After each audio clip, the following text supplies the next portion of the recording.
Council of the City of Cottonwood, Arizona, to be held January 4th, 2022 at 6 p.m. We'll have our clerk please take the roll. Councilmember Henry? Here. Councilmember Curot? Present. Councilmember Matthews? Here. Councilmember Naren? Here. Councilmember Wilden is absent. Vice Mayor Hulse? Here. Mayor Alinsky. Here, thank you. And please stand to join me in the pledge. I pledge allegiance to the flag of the United States of America and to the republic for which it stands, one nation, under God, indivisible, with liberty and justice for all.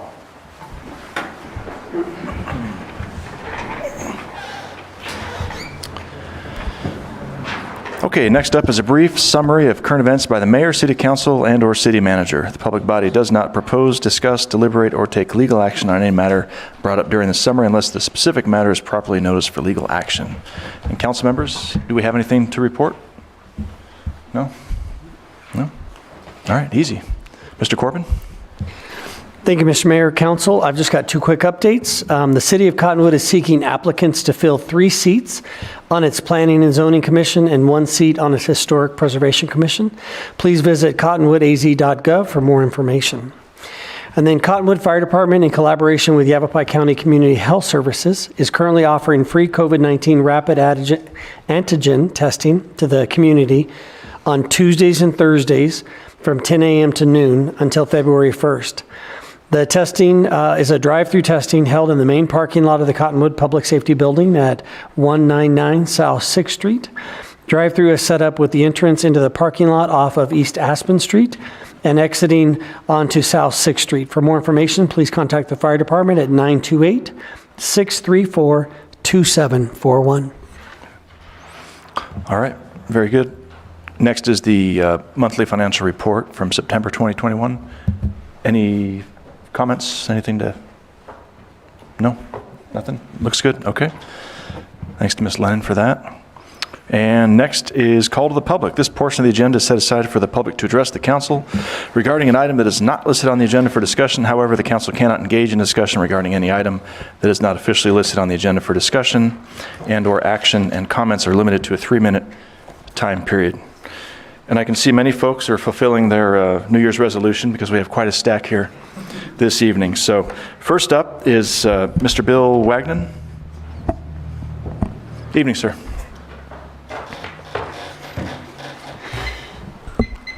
Mr. Mayor, council members,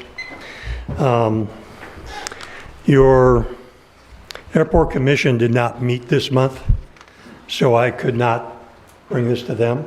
So I'll bring it to you. It's about noise mitigation and what's been done and what hasn't been done.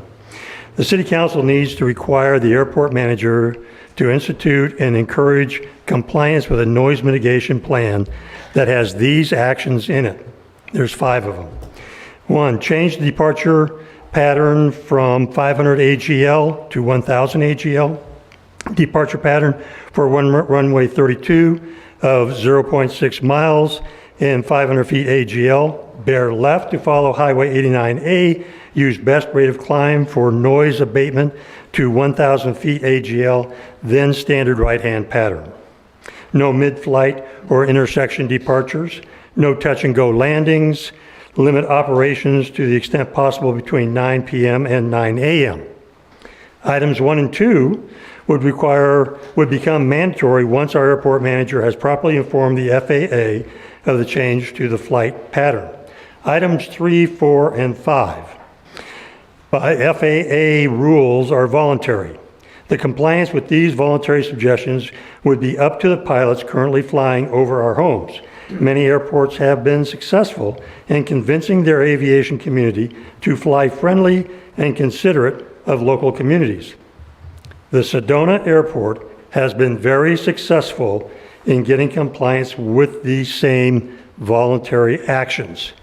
I took those 3 from the Sedona Airport noise mitigation. I have here copies for each one of you, and on there is the reference is sedonaairport.org/noise-abatement. the Sedona Oak Creek Airport Authority.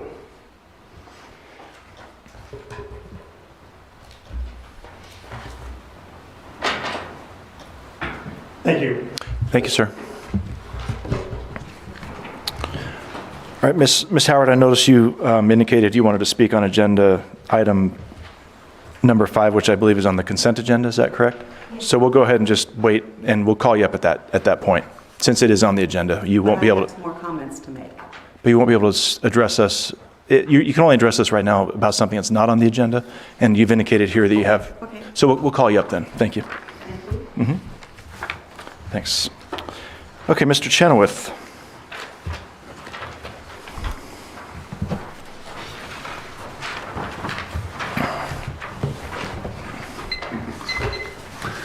Mayor and City Council members, good evening.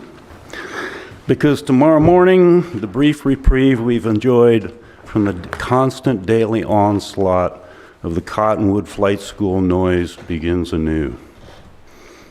My name's Ed Chenoweth. My wife and I moved here in 2019. We live in Mingus Shadows and we're attracted to the area because of the peace and quiet we found here. We knew about the airport but witnessed very little air traffic. In the years that followed, we and all of our neighbors noticed a tenfold increase in traffic, most importantly, the training-related noise. I've seen the natural evolution of communities who've managed to grow without undermining the very essence of what makes the area desirable, in this case, peace and quiet. And we've been sadly surprised to see that here in Cottonwood there's a lack of city leadership, interest, or awareness of the long-term impact on a community that takes their most valuable asset, peace and quiet, and destroys that for the benefit of a small handful of individuals, many of who don't even live here. In fact, the Airport Commission is riddled with people who have major conflicts of interest. We've seen the commission, guided by City Manager Ron Corbin, is intent on dismissing and thus alienating your constituents. They both take their marching orders from you, so I can only assume that this is your preferred approach to a rapidly growing discontent in your community. That's a major disappointment because the problem is solvable and it appears your choice is to ignore the problem.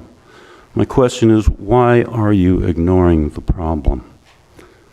Surely makes one wonder what's in it for the council members to sell the soul of the Verde Valley to those who noise bomb with impunity using their mantra FAA. The FAA did not stop other communities from solving their noise problems. Cottonwood has allowed the Verde Valley to become the noise dumping ground of northern Arizona. The question is why? Frankly, I have 1,000 other things I'd rather be doing tonight than bringing an ounce of common sense to a situation that never should have deteriorated to this level. Now your citizens can't enjoy a peaceful moment of gardening or reading or listening to birds sing or talking with neighbors because of the conveyor belt of jalopy noise that constantly circles our homes all day long, every day. My question, why did you allow the needs of so few to outweigh the needs of many? Mr. Spock wants to know. Thank you, sir. Ms. O'Daniel, you're up next. Can we have someone bring that mic down to Ms. O'Daniel, please?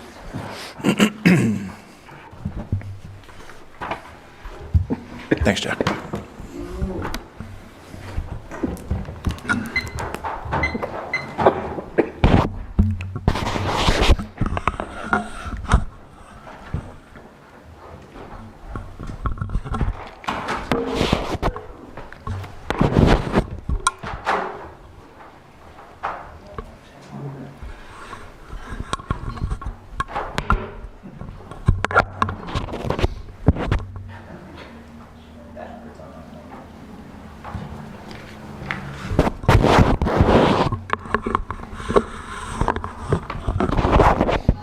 Hey, Jack, your shoes untied.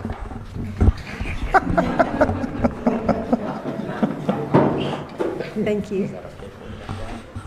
Yes. Good evening.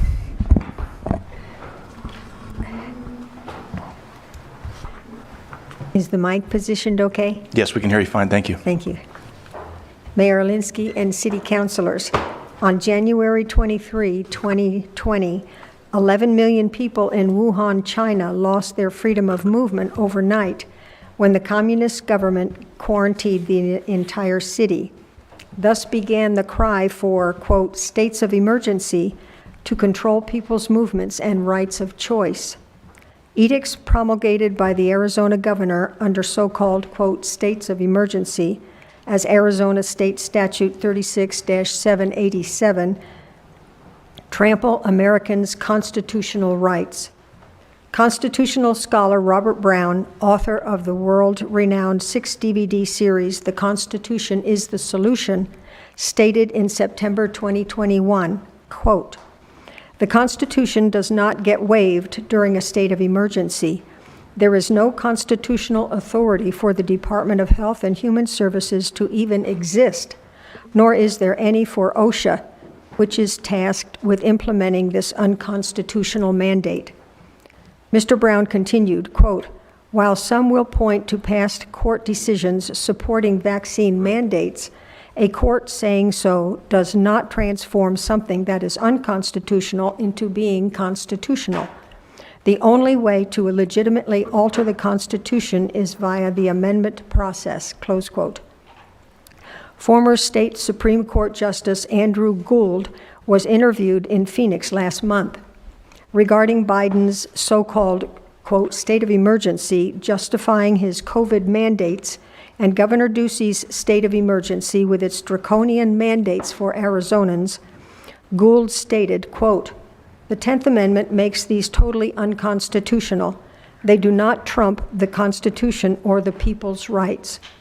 Remember, in 1787, when the Constitution was written, smallpox, diphtheria, cholera, and other deadly diseases were not uncommon, and yet the founders never considered such draconian measures to be necessary or proper. Arizona State Statute 36-787, which has been used to close businesses and schools, restrict freedom of movement and religion, and more, needs to be repealed during Arizona's 2022 legislative session. Proclamations by city councils across Arizona declaring Arizona State Statute 36-787 unconstitutional and calling for its repeal by the Arizona legislature would go a long way to restore constitutional government in Arizona. Will you act? Please read the 2 articles on COVID-related issues I've given you. Thank you. Thank you, Ms. O'Daniel. And Mr. Jones, you're up next.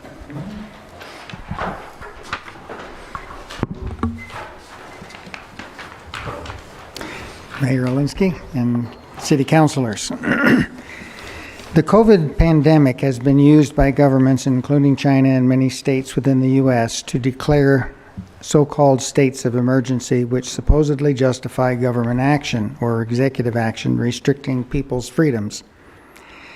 In response to the government-generated fear and panic over the spread of COVID, Arizona Governor Doug Ducey used Arizona Revised State Statute 36-787 to justify his declaration. Following on are excerpts of the statute allowing the governor and his agencies to limit and even remove constitutional rights. Section B, ration, medicine, and vaccines. Section C, mandate treatment or vaccination of persons who are diagnosed with illness or who may reasonably be expected to be exposed, and isolate and quarantine persons. Section D, law enforcement officials of this state and the National Guard shall enforce orders issued by the governor under this section. So despite what your doctor says, in an emergency, the governor can ration your medicine, mandate that you receive vaccinations, whether you've been exposed to anything or not, and isolate and quarantine you. If you resist, the National Guard can enforce these unconstitutional edicts upon you against your will. A Supreme Court decision concerning another abuse of power sheds light on this. U.S. Supreme Court ex parte Milligan in 1866. One part of the rendered decision is relevant on the question of executive authority.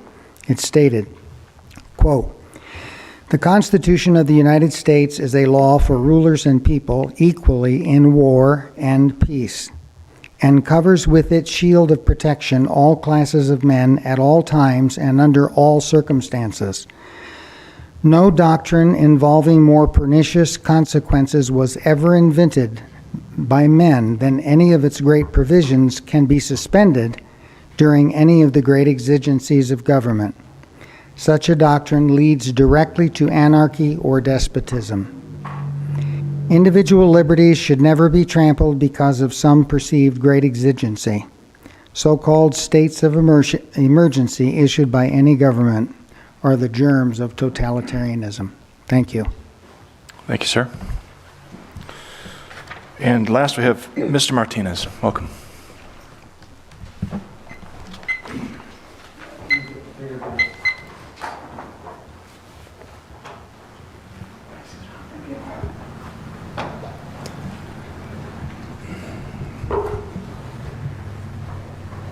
And Mayor Alinsky, as I've mentioned to you before, Mr. Martinez is my dad. I'm just All right. John. Fair enough. Fair enough. Thanks. Anyway, I want to speak to you. I think most of you know that I used to be the vice mayor of the city of Sedona. Well, my term ended and I decided not to do it again, but I have joined some really great nonprofits, and one of them is the Verde Valley Symphony.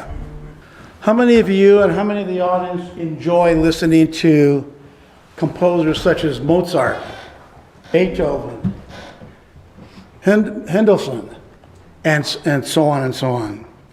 Well, in your community, the Verde Valley, we have what's called the Verde Valley Symphony.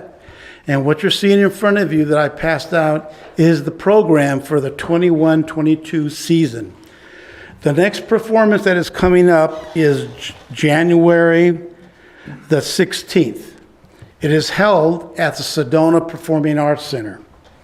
We don't have thousands yet, that hopefully we can, and maybe we'll switch over here to Cottonwood, the Mingus, but it fits it really nice. And it's Sunday at 2:30. The guest artist is Rachel Burton Pine, well-renowned violinist. She has performed and appeared with prestigious ensembles, including the Philharmonic Orchestra, the Royal Philharmonic Orchestra, the Cameretta Salzburg, and the Vienna and the Detroit Symphony Orchestras. I always treat it as a date with my wife or my significant other. It starts at 2:30, usually ends around 4:30. And what could you do around 4:30? Go out to dinner. Take your wife, take your husband. That is a great time. It's on a Sunday, January the 16th. The Verde Valley Symphony is part of the Verde Valley. As we know, we always like to stick together. You know, you got Camp Verde, you got Cottonwood, you got Jerome, you got Sedona, and the village of Oak Creek over there. But we all stick together. We've always collaborated on a number of things. And what I ask you now is to look at this, try to be there on January the 16th at 2:30. You can get tickets for those of you that have it, and I will put all my extra programs back there in the back. If you turn to page 4 at the bottom, shows you how to log on to our website and you can buy tickets. It's very inexpensive. You can save all your money from buying a ticket for that big expensive dinner you're going to have. But they're as low as $15. I know we're trying to educate the children. We've got a lot of programs, and please see you there. Thank you very much. Great. Thank you, John. All right, that's it. Is there anyone else in the audience tonight that would like to address the council on an item that's not on the agenda? Okay. All right, then we'll move on then to the approval of the minutes of the regular meeting of December 7th, 2021. And I'll move to approve those minutes. Second. Okay, Mayor made the motion, Councilmember Nairn seconded it. All in favor? Aye. All right, minutes are approved. Consent agenda. The following items are considered to be routine and non-controversial by the council and will be approved by one motion. There will be no separate discussion of these items unless a council member or citizen so requests, in which case the item will be removed from the consent agenda and considered in its normal sequence. So we have 5 items this evening. I'll read them all out loud for you. If there's a member of the public that wants an item pulled, and Ms. Howard, we know you'd like one pulled, so we'll go ahead and pull that item. But otherwise, just indicate so, and we'll pull it for you. Item 1 is purchase of 2 electrical generators for city well sites from Empire Power Systems. Item 2 is resolution number 3117, appointing a member to the Planning and Zoning Commission. Item 3 is award of bid and approval of contract with Judco LLC for the First Street Sidewalk Improvement Project, Chuckawalla Drive to South Monte to Sorrel Drive. Item 4 is revised purchase of radios from Motorola Solutions for the police department to include Bluetooth, wireless microphones, and item 5, consideration of an airport commercial operating permit for Dakota Territory Tours. Is there an item that a member of the public or council member would like to have pulled? Item 5. We'll pull that one. Let's go ahead and have a motion then for items 1 through 4. Okay, well, I will move to approve the consent agenda, items 1 through 4. Second. Okay, Councilmember Matthews made the motion and Vice Mayor seconded it. All in favor?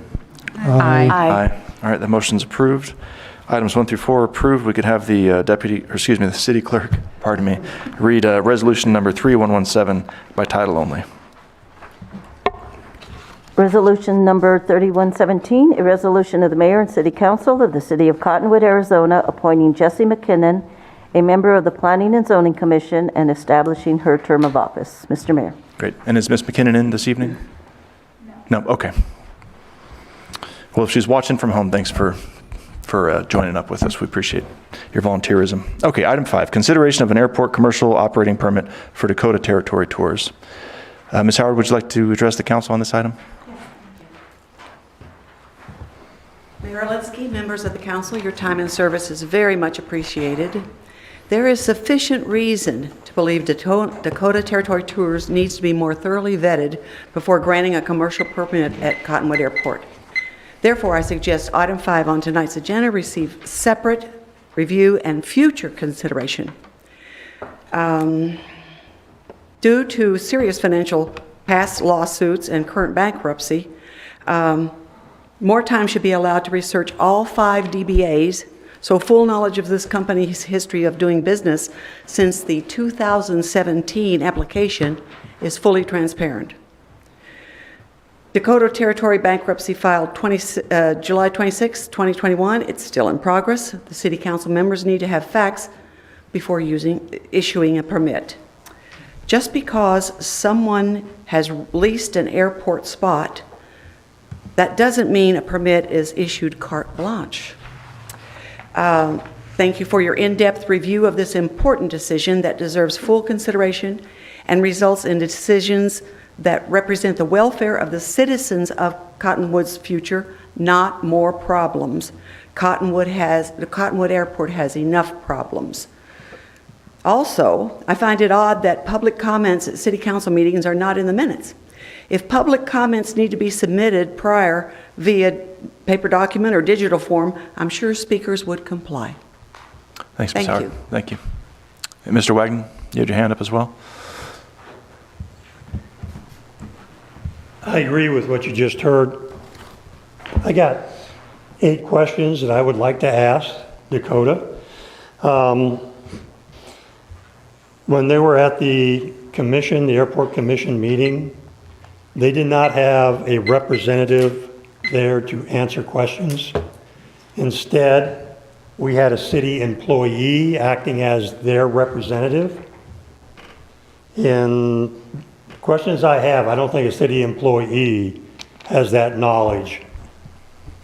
So I would like to ask them some questions before we give them this commercial operating permit. Thank you. Thank you, sir.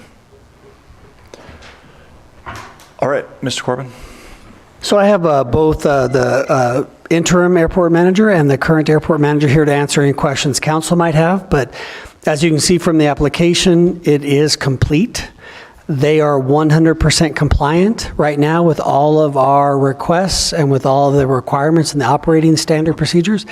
They are currently operating out of our airport and have been for a while. We have worked diligently with them to get them compliant, including their insurance, their payments. We're well aware of their bankruptcy issue. It has not affected. We just renewed our lease with them a few months ago. They are doing everything they've been asked to do. And the application left no questions for staff that we've had. Again, careful not to discriminate against any type of aviation business. And again, it's taken a little while to get him compliant. Insurance issues were an issue for a while. We got that resolved. The money's not been an issue. So, I mean, unless there's specific questions about something from council, we're recommending approval, as did the Airport Commission. Okay. So the application I have is from 2017. Do we have an updated one that we can review before approving it?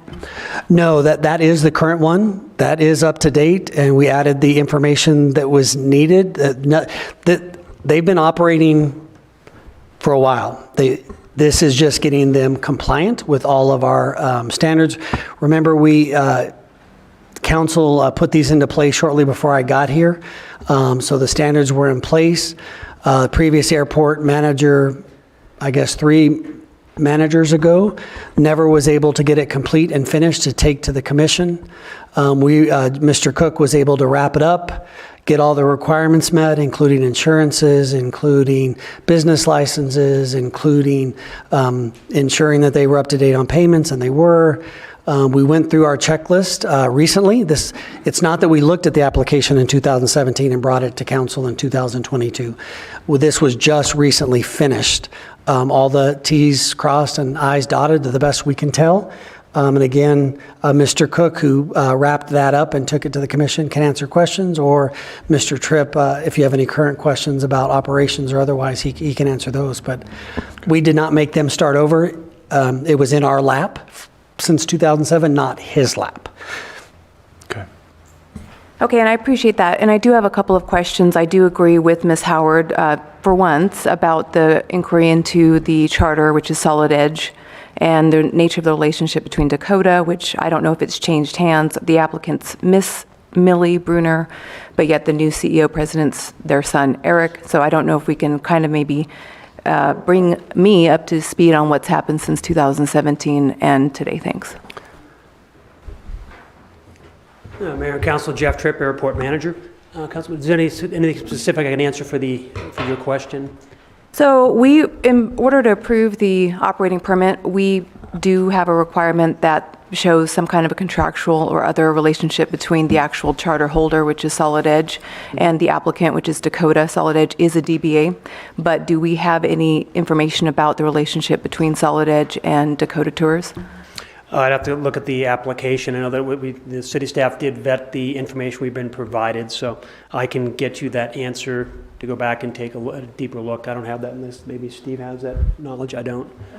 I know we've reviewed the applications and taking a look at all of the things that they're supposed to submit, including things as their air carrier certification check with the FAA to make sure it's still valid and current, which the FAA tells us it is. One of the things I know that Ron wants me to do, it's part of my role, is to actually go through all of the various leases, permits, operating agreements at the airport. Now that I'm out there full time, to really be able to focus on the business aspects. And I think one thing that's important to remember about the permit is that if the customer or the tenant does not perform, they have be given a 30-day notice of non-performance. So if the past issues continue going forward, we do have the remedy to cancel that operating permit. So just because the council approves it now does not mean they get it for the next 15 years of the term of their lease. They still have to perform to the terms. And now it's one of the things that I'm really focusing in on is all the various leases, the permits, operating permits, to make sure that the customers and tenants are actually meeting their contractual obligations, paying the rates and fees to the city as needed to help us operate and maintain the airport. And if somebody is not meeting compliance, getting the official notice to put them into compliance, or then the city can't ultimately cancel any permit with 30 days notice if they do not perform. And I appreciate that, thank you. I'm sure this is a really quick, easy explanation. Is the applicant here tonight? Perhaps Dakota Tours can explain the relationship between Solid Edge or the actual charter, aircraft charter holder? No, Mr. Mayor, Councilmember Henry, we didn't invite him here tonight. I guess I'm confused about what your question is about the relationship. The permit is going to the company, which has been validated. He's an employee, CEO of that company. And so the company is valid. All their FAA permits are current. I guess we know that they're employed. We know their son and mom. We know that they're, working together. And that's pretty close. So our own requirement just says that we've got to confirm the nature of the relationship between the actual air carrier holder, which is Right. Solid Edge, Right. and the applicant, Dakota Tours. I'm sure it's just an easy explanation. I just don't see it in the materials. No. Councilman, when I did check with FAA, they do say that it's a valid operating certificate, so they are able to use that for meeting the terms of the agreement. So Solid Edge is. Now, what is the relationship with Dakota Tour with the applicant? If I remember correctly, I think it's all the same parties, the same family members operating the various businesses. Do we have any documentation of that? You want to go grab my... Mr. Mayor, council members, I had conversations with the owners, and I don't know that I had documentation included in there, but as we understand, Solid Edge is a latch of Dakota Territory Tours. So we don't have it included in the documents. Okay, I thank think you. is what you're asking for. And this is a related observation, but in the bankruptcy reorganization petition, Solid Edge is, as well as Dakota Territory Tours, and I think one or two other entities are petitioners as related entities. All right, thank you, Steve. All right. Well, my question was answered as far as what recourse we have if they do fall out of compliance. So the 30-day notice, and then we can pull their permit. Is that correct? That is correct. Okay. As far as staff is concerned, you vetted the application. They have the capacity to operate out of our airport, and they are compliant with everything at this point. Correct. And then we are mindful of the past history, so that's something going forward we'll be keeping close attention to. Okay.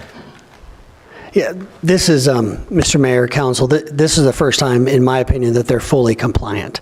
And so by finishing up this last step, I believe it gives us more tools. We now have them agreeing to the operating standards versus the standards just being issued, and really allows us to move on to the next step and put them in line with the other, ensuring. One of the concerns I have is that we might have other people working out of the airport that don't have a permit yet, and that's one of his tasks, is to go through and inventory everybody doing anything at our airport and bring them into compliance. So he's actually at the front of that process, willingly, actually started before Mr. Tripp joined our team. So it's showing a little bit of good faith there. Might have to do with the bankruptcy, trying to make sure that he's in line and compliant with everything there. But for the first time in my tenure here, 100% compliant. Okay. All right. Council, any other comments or concerns? Yeah. So just to comment on that, and I know it's been a long, arduous process bringing them into compliance. So I'm very happy to see that he's finally playing ball with us. And I agree, bringing him into compliance and having him agree with all of those things makes him much more accountable to what the operating permit and guidelines are. So. Okay. Thank you. All right. Well, if there's no further discussion, then I'm open to a motion. I move to approve the proposed airport commercial operating permit for Dakota Territory Tours. All right, I'll second that. Councilmember Matthews made the motion. Mayor seconded it. Roll call vote, please. Councilmember Henry. No. Councilmember Curott. Yes. Councilmember Matthews. Yes. Councilmember Naren. No. Vice Mayor Halse. No. Mayor Alinsky. Yes. It's a tie. Okay. Fails on a tie. Okay. Yes, Mayor. It fails. All right, then the motion does not pass.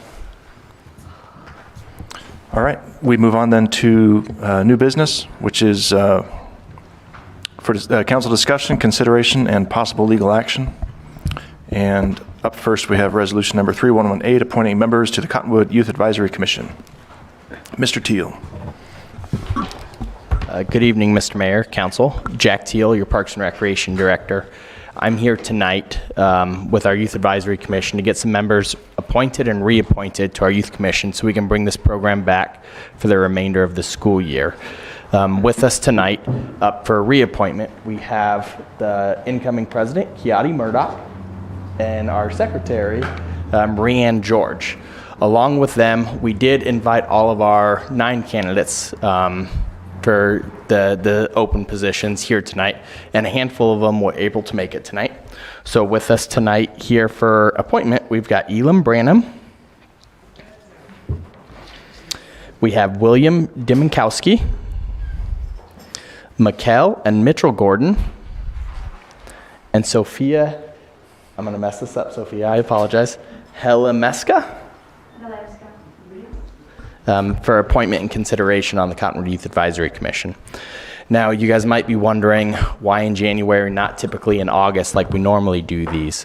In 2020, when COVID-19 began and they shut down the schools, staff felt that it was not the right decision to continue moving on with the Cottonwood Youth Advisory Commission at that time, hosting meetings when school was not in session.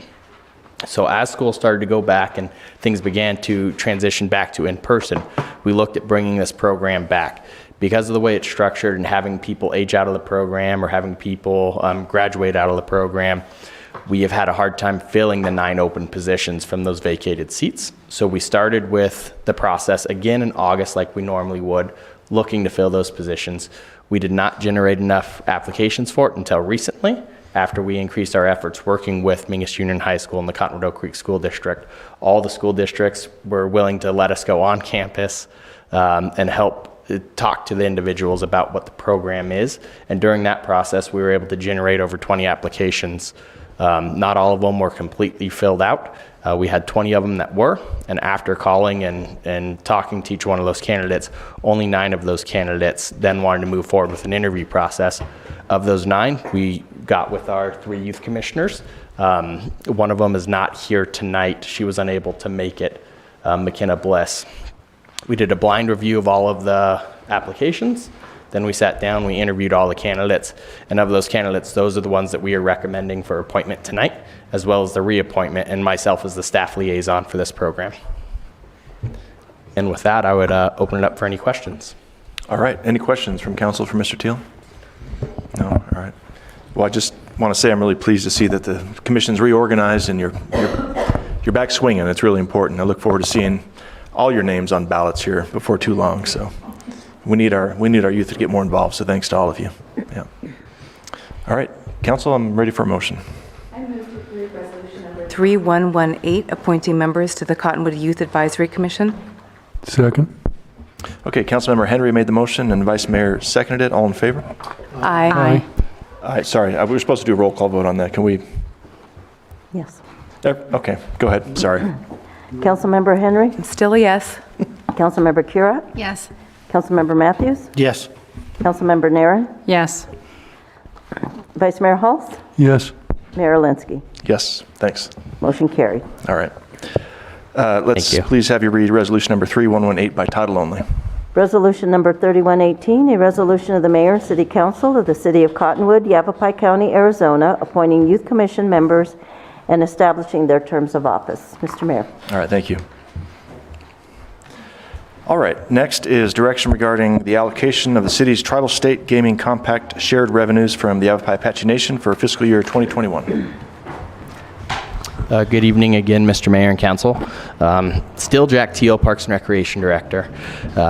For this one, I would like to start off by apologizing for the short time frame. Typically, we would bring these through on a work session, but because a tight timeline where we have to give our response to the Gaming Commission tomorrow, we need to have this discussion in an open meeting like this. So rather than looking for a vote or a motion, we're just looking at direction on what we need to do so we can get our responses back to the appropriate parties tomorrow so we know how to move forward and what projects we're going to be doing. So as you guys are aware, Prop 202 designates funding from local gaming that goes back out to the community. And these projects can be funded or this money can be used to fund a lot of different projects. 2 years ago, we used it to fund the project at Garrison Park for the Mommy and Me swing that was in there, as well as bringing that park up to code by redoing the barriers around that swing set and adding in that new material rather than the sand that we used to have there. Last year, we used the monies from this program to add in the crosswalk across Willard over by Cottonwood Community School now. So those are the different things that we've done in the past with these. Tonight, I've got 4 projects that we would like to give consideration to for these money. The first one is designing and building a wayfinding sign for our trail at Riverfront Park. That would be the section at 10th Street that designates the start of Riverfront Trail during our phase 1. We'd like to put a wayfinding sign in there, a nice little kiosk area that kind of gives you an idea of where you're at within the park, and then also sets the precedent of this is the trailhead, this is where we want people coming and going from. In your guys' packet, you'll see a couple different pictures of each one of these as an idea of where it was. The specific design you're seeing for this is it was just a design rendering from our Parks and Recreation Master Plan. They did not really give any build specs to it, so we're working with our engineer team through Public Works. They're going to be getting those engineering plans, those build plans, so we can go out and actually get bids on these. The second one is we would like to put a informational kiosk here at the south side of the street in Old Town. So we currently have one at the Jail Trail parking lot, the Gateway parking lot. We would like to do something similar to that at the south end of the street. There's been different proposed sites, one of them being right here in the grass area outside of the clubhouse, where people, tourists, community members can go up there, find the direction, would have a listing of the different businesses, all those different style of things that you would like to see in a wayfinding sign in your Old Town Historic District. The third item that we'd like to discuss is updating a lot of our old parks signage. So recently at the Cottonwood Community Kids Park, we put in a beautiful new playground. But our sign there is probably just as old as that playground. And it's got some of our old logos on it. It's getting tattered, it's getting worn. So one of the ideas is we would use some of this funding to go back and update some of those signage. So similar to the way we did with the dog park project, we would go through, we wouldn't be looking to make many fundamental changes of the rules. And if we did, that process would come back. We would just be bringing those signs up to a more friendly version that represents who Cottonwood is now, not who Cottonwood was when those signs were installed originally. And then the last project would be supplying additional funding to our Riverfront dog park project. So recently, APS has given us $1,000 to provide benches for that facility. There's 3 different areas within that dog park. Each one of them could use its own seating. Right now, people have chairs that they bring in, they designate them per area, and that itself leads to other issues. So what we'd like to do is add benches throughout the park that allow people that opportunity to sit without having to worry about where the chairs are coming from or bringing your chair or taking it home with you. So adding additional funding for that project would help finish that off and not have to piece it out over budget years or through different budgets. So those are the 4 items that we wanted to bring for discussion tonight, consideration, so we can relay that information back in case we get the allotted funding. We could do a priority list. You could say, hey, if you can't afford this one, let's knock this one out. If not, here's the ones I'd like you to focus on. Really, that's what I'm here tonight, is to get direction from council on how they'd like us to move forward with the project. All right. Any indication from the nation on what we should anticipate? No.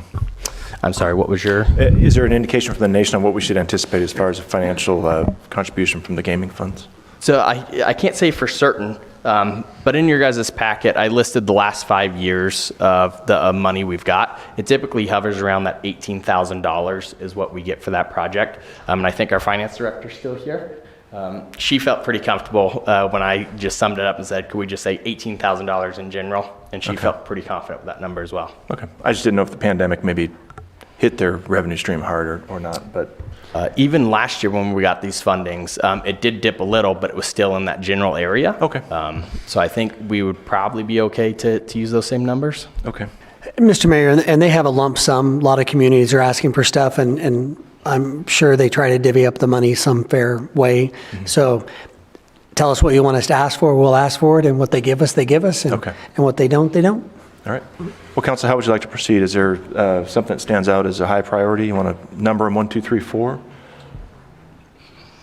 After looking at this, I like the idea of supporting the trails. After looking at what that consisted of, it didn't seem substantial, pointing to 4 different directions.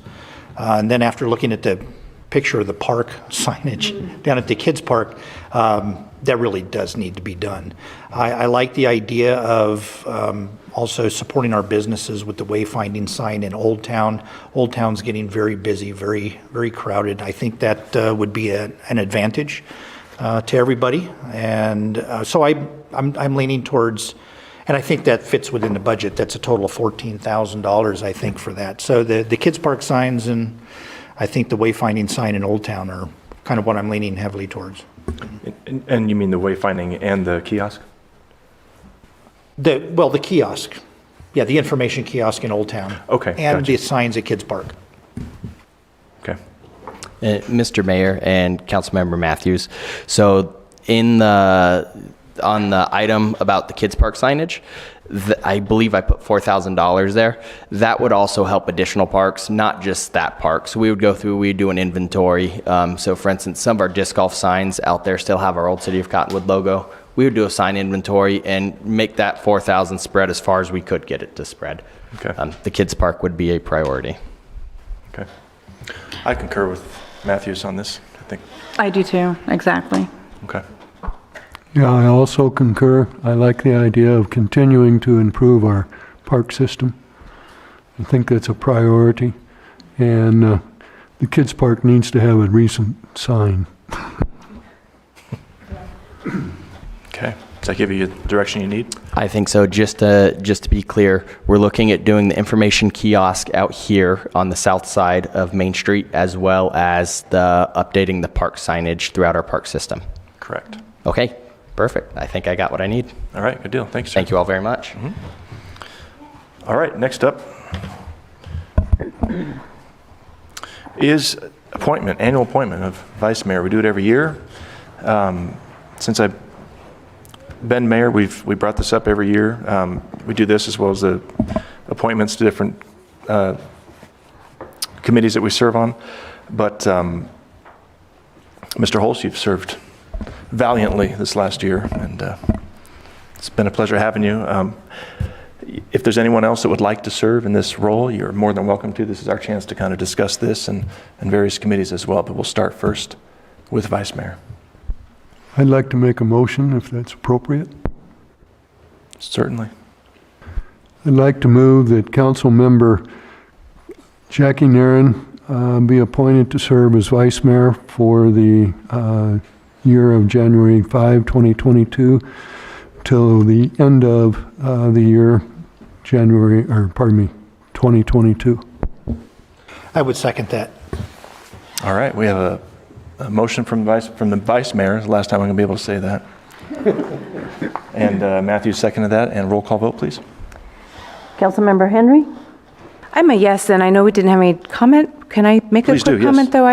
It's not anything controversial. I just wanted to thank Vice Mayor Holst. I think you did a very fine job working with the council and with our mayor during a particularly challenging couple of years.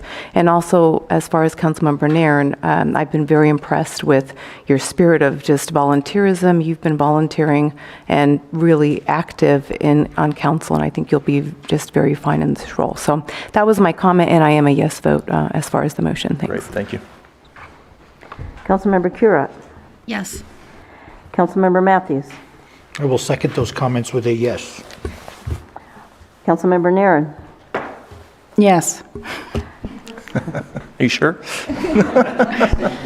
Yes, and maybe there should have been a little bit of discussion first, but I would be honored to represent the city as vice mayor. Awesome, good. Vice Mayor Halls? Yes. Mayor Linsky? Yes. Motion carried. All right, great. Welcome. Thank you. And thank you, Mr. Hulse, very much. It's been a pleasure serving with you. I'm still serving with you, but that doesn't mean you get to go away. You just move over one chair, that's all. All right. Annual appointment of council representatives to various organizations, committees, and boards related to intergovernmental, regional, and other matters.